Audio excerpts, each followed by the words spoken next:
जी, शुरू करते हैं।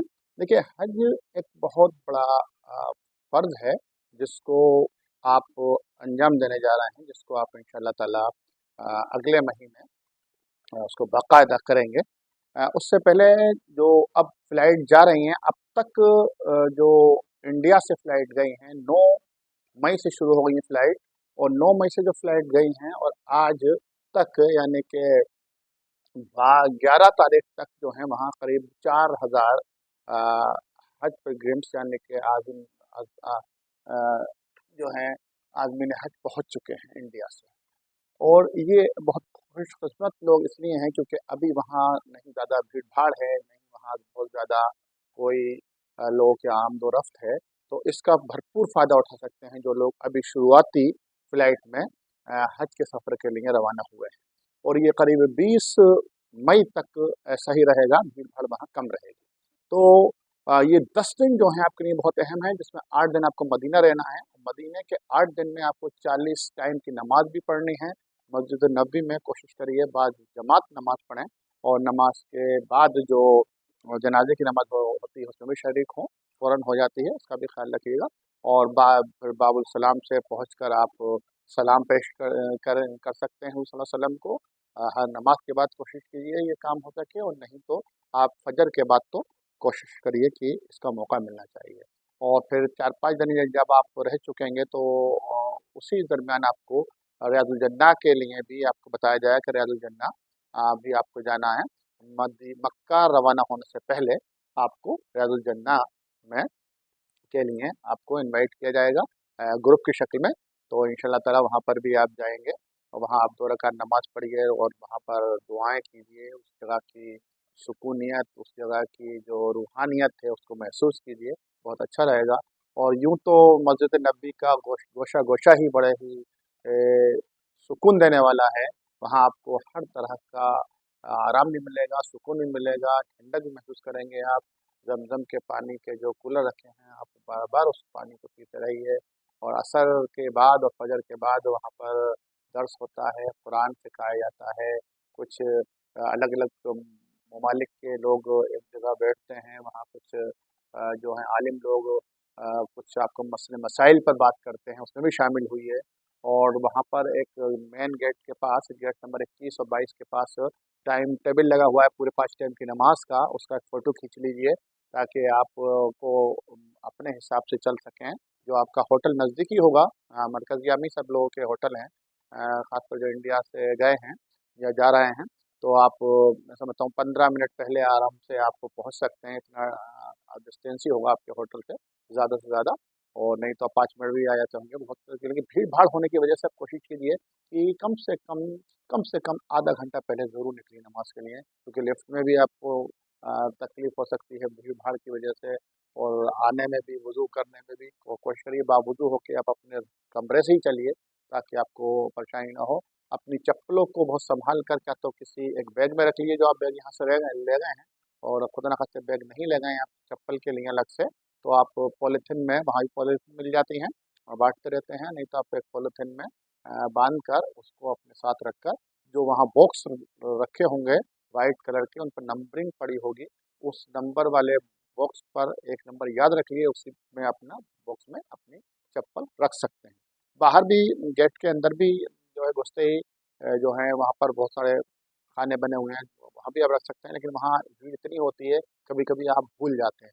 तो अंदर वाले जो छोटे-छोटे बॉक्स हैं, वहाँ आप अपनी चप्पल रख सकते हैं, लेकिन याद रखना है आपको कहाँ रखी है और किस नंबर में रखी है।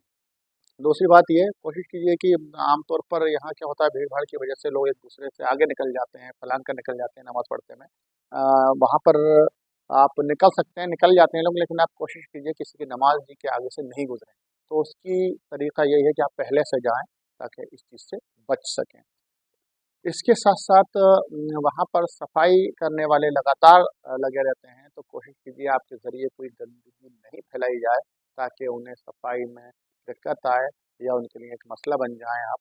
हर चीज़ को आप बहुत सुकून से, बहुत एहतराम से उस मस्जिद की अज़मत को और बरकत को ज़हन में रखते हुए आप वहाँ पर क़याम कीजिए, इबादत कीजिए, दुरूद इस्तग़फ़ार पढ़िए वहाँ पर। और फजर के बाद और असर के बाद जन्नतुल बकी में भी जाइए, वहाँ पर जाकर मौत को याद कीजिए और सहाबा कराम की जो कब्रें हैं और आप जो है दुआएं कर सकते हैं। इसके साथ साथ एक अहम बात है कि वहाँ की ज़ियारत, जो मैंने बताया कि वहाँ की कई ज़ियारतें आप कर सकते हैं।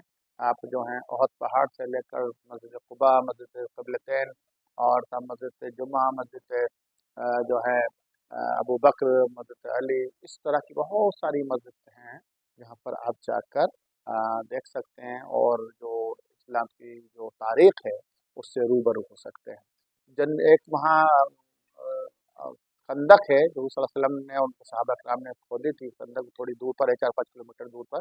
वहाँ पर भी आप जा सकते हैं। तो उस खंदक की और जहाँ आपने नमाज पढ़ी की थी, वहाँ की रूहानियत, वहाँ के उनके जज्बे को देख सकते हैं। सहाबा कराम कितने अ, परेशान थे, कितनी गर्मी में उन्होंने उस पहाड़ी को काटा होगा।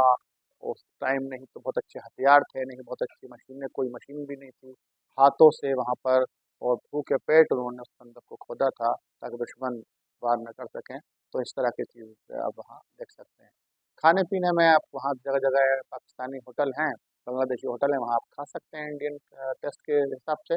लेकिन आप कभी-कभी अल्बेक भी जा सकते हैं वहाँ पर। अल्बेक में वहाँ चिकन फ्राई और टाइप का मिलता है, रोस्टेड चिकन, वो आप ले सकते हैं और वहाँ खाकर अच्छी तरह से आप जो हैं वहाँ का भी खाने का लुत्फ़ ले सकते हैं।